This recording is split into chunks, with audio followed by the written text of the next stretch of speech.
Like, do you believe Black and brown people are capable of getting IDs, or are you racist? But if somebody doesn't have their life together to the point where they even have any form of photo ID, should they really be voting, Lauren? This myth that like people are running around without identification and voting is not factually correct. Having a few barriers to entry to vote is fine. That this was a very practical reality that they wanted to bring back. They wanted to repeal the 19th Amendment. They want to overturn women's suffrage. That's not what this is, though. Okay, like I said, it's not the Underground Railroad to go to the DMV. Are Republicans really blocking women from voting and bringing back Jim Crow 2.0? What they are proposing in this so-called SAVE Act is like Jim Crow 2.0. 69 million American women would no longer be eligible to vote. That's the super normal, not at all hyperbolic or deranged way that many top Democrats and progressives are describing new federal voting legislation, the SAVE Act. But what would this legislation actually do? Part of it is really not that controversial and would simply require that people in all 50 states show a photo ID when voting in federal elections. Progressives regularly claim that requiring photo ID is somehow racist or oppressive to poor people, but in reality, 83% of the public supports voter ID, including 71% of Democrats, and it's hardly stopped minorities from voting in the dozens of states that already require it. It's the other part of the SAVE Act that's led to the most confusion and controversy, the aspect of the legislation that requires everybody to provide proof of citizenship when registering to vote, not at the ballot box. A U.S. passport or a birth certificate can both satisfy this requirement, but many progressives have claimed that this will disenfranchise millions of people who don't have a passport or don't have access to a birth certificate, including, in particular, married women who may have access to a birth certificate, but it may not match the name on their current ID if they change their name after getting married, claiming, therefore, that they won't be able to vote under this new law. Yet anybody who doesn't have a copy of their birth certificate can simply order one from the government in their state for $10 to $30. And the latest version of the SAVE Act that's actually advanced contains a specific provision meant to remedy the concerns about married women, where if they provide a birth certificate along with their photo ID that has a different name, all they have to do is sign an affidavit testifying to their name change. And bingo, they'll still be allowed to vote. So this entire meltdown and all the rhetoric about Jim Crow and Handmaid's Tale is all ridiculous, hyperbolic propaganda. To be fair, critics have a point when they say that evidence of documented non-citizen voting is incredibly rare, and even red states like Utah that have audited their election systems to check have found almost no non-citizen voting. But collapsing trust in our elections and in our democratic system is a crisis, and if the SAVE Act can shore up people's confidence in the system without imposing any actually unreasonable burdens on people voting, then that doesn't sound so bad to me. And it definitely doesn't sound like Jim Crow 2.0. That's just my take, though, and the debate, as always, is just beginning. Joining me to discuss all of this, we've got the left-wing influencer and YouTuber Loren Piretra, and the right-wing YouTuber and political commentator Blaire White. Let's get into it. Thanks for using those pictures. I felt like you picked like both of our best pictures. Thanks. Yeah. Make us look good. Well, Lauren, I'll come to you first. Tell us your position on the SAVE Act, and if you share a lot of the very, I think, I called it hyperbolic, but maybe you don't, progressive concern over the bill.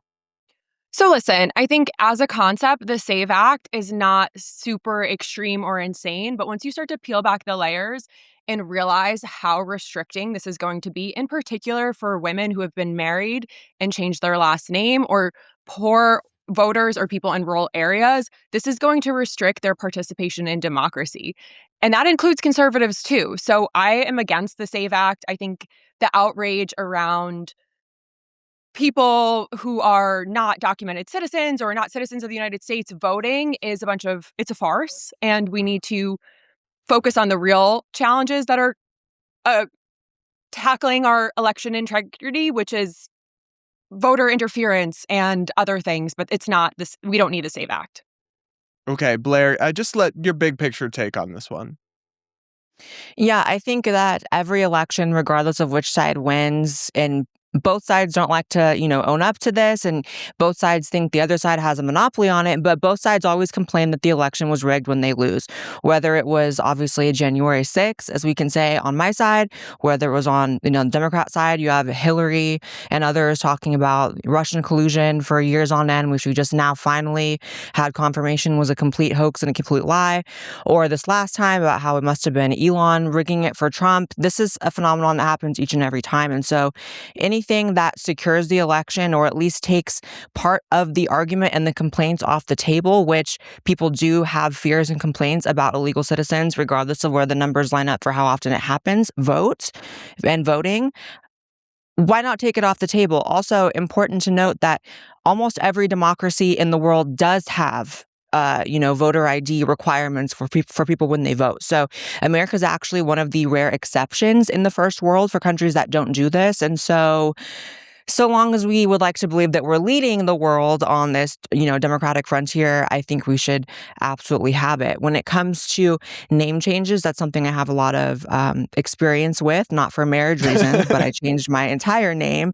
And so it can make things more complicated, but it's just a matter of having your paperwork and your documents, on hand. And so I see a lot of, frankly, racist arguments, and I'm by no means saying that anyone, in this stream says this, but I see it, that, minorities, Black people are going to be less capable of getting IDs. And I always find those arguments to be, a huge projection of what these people, white liberals, usually really feel about Black people, which is that they may be too incompetent to get IDs. And so I feel like that's really ugly. I saw Anna Kasparian this morning talking about it, and she said she regrets even having that position because it was nonsensical. I think people who have that argument should really decide, do you believe Black and brown people are capable of getting IDs, or are you racist? Yeah, the ID part seems less controversial to me, Lauren. We can talk about the name change and the birth certificate and stuff, but you've got dozens and dozens of states with voter ID laws. There's some Democratic states that don't have them. I feel like it would the pushback on the SAVE Act would be stronger if Democrats were at least willing to support, you have to show a photo ID. Set aside the voter registration part with the proof of citizenship that gets more complicated. I mean, do you think that's somewhere where Democrats could meet in the middle, Lauren? So I think here's the thing about voting. Voting is intentionally confusing by design. If they wanted us all to participate in the democratic process, they would make it a lot simpler for voters. It's decentralized across the states. And yes, other countries may not require you to use your ID to vote, but other countries generally mail you your ID and make it really accessible. I am part of the 40% of Americans that still have not gotten a real ID because I simply have not found the time to wait in line at the DMV for hours on end. And I'm somebody who's self-employed. So imagine if you are a worker who's hourly and does not have the time or capacity to give a whole day worth of pay to stand in line at the DMV. It does create accessibility challenges around your social class and status, and that's something that's not fair. So I think we can talk about making it easier for people to vote who are citizens, sure, and we can compare ourselves to other countries, but we also have to have a conversation around how other countries make voting more accessible and getting your ID more accessible. And to your earlier point to your earlier point too, you mentioned, I think it was 83% of Americans support the SAVE Act. 50% of Americans... The voter ID. That's voter ID, not the SAVE Act. Which is a component of the SAVE Act. Most people think they have a passport and they have no idea where it is. 50%, more than 50% of Americans don't even have a passport to begin with. So identification, getting these documents, it might seem easy in theory, but it's going to create more barriers to voting. They've tried this in other states too and have failed dramatically, restricting people who are well-documented, citizens born here, able to vote. They're not able to because of the barriers that are created. So I guess I setting aside the passport, because that's not the only ID you can use, but even to vote at the polls, even a driver's license or a state ID or a military or tribal ID, I find basically every functioning adult has the capacity to get that kind of ID or already has it. No, Lauren? And honestly, this might be my slightly anti-democratic tendencies, right? I'm more of a counter-majoritarian person. I think democracy is the worst system except for all the other ones. But if somebody doesn't have their life together to the point where they even have any form of photo ID, should they really be voting, Lauren?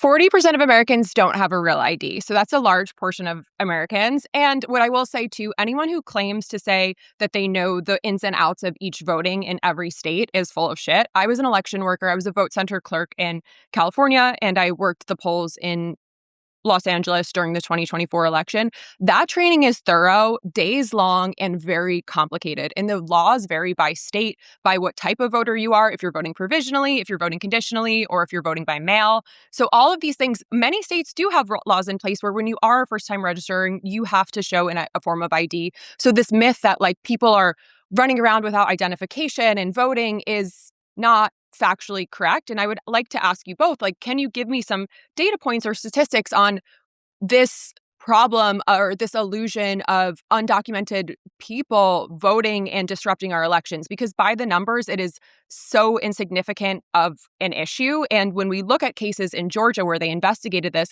there was maybe 30 voters out of millions that were undocumented. So it doesn't seem like the issue or the outrage is proportionate to the real problem. I think we can all agree that we don't want, like, voting is a process for American citizens to participate in. I don't think we would disagree there. I don't think anyone on the Democratic side, not that I represent all Democrats, but I don't think anyone would disagree there. Just as we would agree that, like, unicorns shouldn't be able to participate in the voting process. You have to be an American citizen, but it's more about how we're creating these barriers for a problem that's somewhat manufactured when we look at the numbers to people participating. Yeah, Lauren, so first I of will all, toss that to Blaire, but I'll just say briefly, I actually had this down as something to ask about. I agree with your premise that, like, this is a bit of a solution in search of a problem because documented examples of non-citizen voting are astonishingly rare, even in these audits that they've done. But people do lack faith in the system. And Blaire, I want to give you a chance to respond directly to Lauren's question. Well, I think first off, we're getting a little bit ahead of ourselves. To my knowledge, the SAVE Act is not going to require a real ID for voter registration. So it would require any form of the IDs I mentioned. Doesn't have to be a real ID. Any driver's license to vote at the ballot box. Right. Like, I don't think I have a real ID at this moment either. And I agree that the numbers are not there to show that there is some massive issue with illegal immigrants voting, which is why it would further kill this sort of, like, you said it's like a problem that isn't real. It would further kill any argument about it, which is why I would think that Democrats should support it, because part of the SAVE Act would actually criminalize people who chose to register a non-citizen. So it would actually make it even more illegal and punishable. So it would make it such a non-problem that anytime you ever heard a conservative complain about it, you could just point to the fact that they passed the SAVE Act and could say, this is such a non-issue, and if you think it was a non-issue even beforehand. So, and I also agree with Brad, you know what I mean? Like, maybe it's a I'm not going to say fascist, but, a little bit of a non-democratic thing. I think having a few barriers to entry to vote is fine. Like, it's not as if you can even live your life without these things. Like, you can't rent an apartment without an ID. You can't drive a car. Like, who are these people, whether they live in a rural area or not? Like, I grew up in a very rural area. The town I was in didn't even have a Walmart, but it's like everyone has an ID. You can't live or function or do anything else that are much more important to your basic survival needs. Like, and if you are not meeting basic survival needs, so much so that you don't have a form of an identification, then, like, you're probably not concerned with voting anyways. So I want to kind of address a few things. So non-citizen voting is already illegal. Federally, that's illegal. So we've already solved that. So when we're looking at the camera now, when we're looking at the issue here, if we actually care about election integrity, we need to look at foreign interference. We need to look at illegal gerrymandering. We need to look at issues that are proportionally impacting our voter integrity and the integrity and faith in our ballots. What the SAVE Act essentially has come down to, and the reason that there's so much outrage from the left, is because this is a disproportionate smear campaign to sow distrust in the voting and democratic process in America. When we look at the numbers, we all agree that this is such a nonsensical, insignificant issue in the grand scheme of things. So why not shift our focus onto international interference, gerrymandering? We also have voting machine security issues and dark money interference into elections. To say it's nonsensical, I don't know. I mean, in Georgia, 30 out of millions, that seems like a disproportionate number to be focused on when we have actual data that shows voting machine security. We had voter rolls being purged by the thousands, hundreds of thousands across the United States. Those are real issues that we should be outraged about. This Okay, issue let's and this let Blaire conversation. respond. Okay. I agree that there's other issues. It's not that there's other issues with voter integrity, and they all are important. But also, I think throwing the baby out with the bathwater and completely saying that it's the illegal immigrant voting issue is nonsensical. I don't know. Part of what the SAVE Act will do is will remove all non-citizens from voter registrations all over the country on a federal level. So I think that once that were to happen and we get data from that, we would really be able to conclusively say, okay, this was never an issue.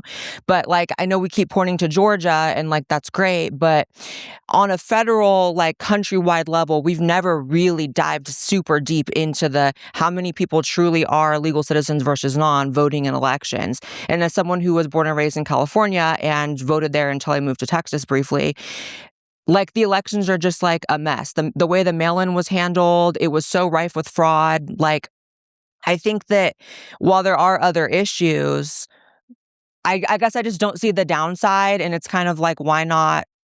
Lauren, If we so want to talk about let me ask you the if we question. want to talk about securing funds to make IDs and birth certificates more accessible, I think that would be a productive conversation. And I'm not against I actually agree with the fact that if we're going to need our birth certificates and different types of documentation for things, then you know what I mean? It wouldn't kill the government to fund those things and make them more accessible. So I think that would be a healthy middle ground. I just dropped my hairbrush. Sorry. Lauren, so the question I'll toss to you is essentially, I see Republicans, and I don't really believe that this is true, but Republicans all over social media saying if we don't pass the SAVE Act, then our elections are gone forever.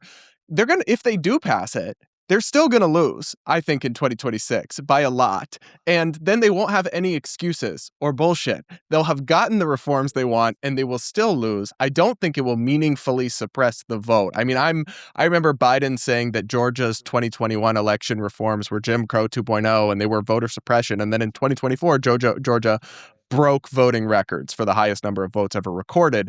So I think it's what is the downside exactly in your view, Lauren? Great question. And in throwing Georgia out and just maybe giving an example of Michigan for a moment. In Michigan, they did the same exercise. They found 17 voters who were undocumented and purged from the voter roll.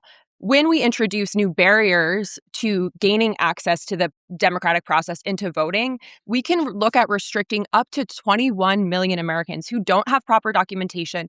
And what I will say, as somebody who's been a vote center clerk and who has participated in the democratic process since I turned 18 and voted myself and helped others navigate the process, it is prohibitively difficult and confusing. So yes, I think people on the surface are yeah, it's simple. You vote, you show your ID, whatnot. But as a person who's been very close and trained in this process to participate in it, our governance should be representative of the people. And when we create false barriers to participating in that for problems that aren't proportionally real, we become this state where it's you need to prove your innocence versus be able to participate freely. And free speech shouldn't be a barrier to participation. And we know this is not a proportionate problem, but when we do these things, and I'm not willing to trade off Trump losing again and giving it to the Republicans at the cost of 21 million people potentially not being able to participate in voting.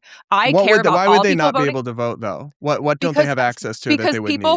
Because 40% of people do not have a real ID. More than 50% of Americans don't have a passport. It seems okay, we can just order this birth certificate here and there. There are major barriers to getting this thing done. Have you guys ever had to call the DMV or show up? Those are the levels of competence in the government that we're working with, broken websites, phone numbers that connect nowhere. You have to go wait in line. And people, you would be surprised because we're all fortunate. I don't know. Let me finish. We're all really engaged in the process on different ends of the spectrum, of course, but there are so many people who are so blasé about the voting process in general that if you create one more additional barrier, they're going to see themselves out. And we want to have full participation to have a representative vote and that means because when less people participate, we have more extremes on both sides. Go ahead. Okay. I am okay with people that are so blasé about voting, as you just said. Do we actually want every random bum who is so blasé about voting and it's such an unimportant thing to them that they can't get their ID in order, which they also need to do literally anything else in life, that are more tied to survival than voting? Like, no, I'm okay with there being and I don't know, we're talking about getting our IDs and dealing with the DMV as if it's this like impossible, frustrating thing. It's frustrating because you have to spend some time, but it's like, I don't know, this is not like having to travel through the Underground Railroad or something. This is like I think getting your I think everyone's panic is justified because we may have the privilege to be able to go to the DMV and give that time and do these things. If you're a single parent, if you're an hourly worker, if you're on the line for your job, if you're disabled, if you're in a rural area, certain states only have one DMV per county, or it could be miles and hours away. So it seems like this accessible process, but it is really, at the end of the day, not. And if you don't care about people not voting because they're not as informed or they're blasé, then I why would are we rather so they hyper didn't. fixated on this small percentage of voters? I think that voting is a right. It is a constitutional right, and that we shouldn't have to prove our way into innocence. It should, once you're registered in every state. It's decentralized. It's complicated enough. I would challenge any of you to pick a state and pick a friend and try to go through the practice of going through the paperwork of what it's like to register to vote. Every state is a different deadline. Every state is a different process. And that is confusing by design, because when more people participate, we have a more representative democracy, and it's usually not conservative. So that's why they're wanting to create these barriers and to silence people. And it's disproportionately going to impact women, married women. And we warned people as we went into a second Trump term that this married was a women very vote practical Republican, reality though. that they wanted to bring back. They wanted to repeal the 19th Amendment. They want to overturn Okay, women's that's not what suffrage. this is, though. Okay, like I said, it's not the Underground Railroad to go to the DMV. Also, married women typically vote more so Republican, so it would be not really the disenfranchisement for your side that you think it is. Also, I don't know. I just feel like hyperbolic is actually an understatement at this point. Not because I've never actually, and I'm not trying to be offensive, I've never actually talked to somebody so far that has like such an issue with the SAVE Act, and it feels like it's just like reaching a little bit. We're talking about getting an ID as if it's this impossible act, and I understand that there are people in absolute poverty, and that's why like I'm actually fully supportive, and I think I would Making it actually be free, happy yeah. if they added some things into it to be like, you know what, maybe even that $30 to get your birth certificate or whatever, let's cover that. But and also, by the way, there are some counties across the America that actually do provide for extremely low income people those types of documents, and they do pay for that, by the way. So there are actually safety nets in place in some counties across the country for that. So that is accounted for in some places. Thanks so much for tuning into this segment. Make sure you subscribe if you want to see more debates with big name political influencers, and hit the like button and let me know what you thought about this conversation in the comments below.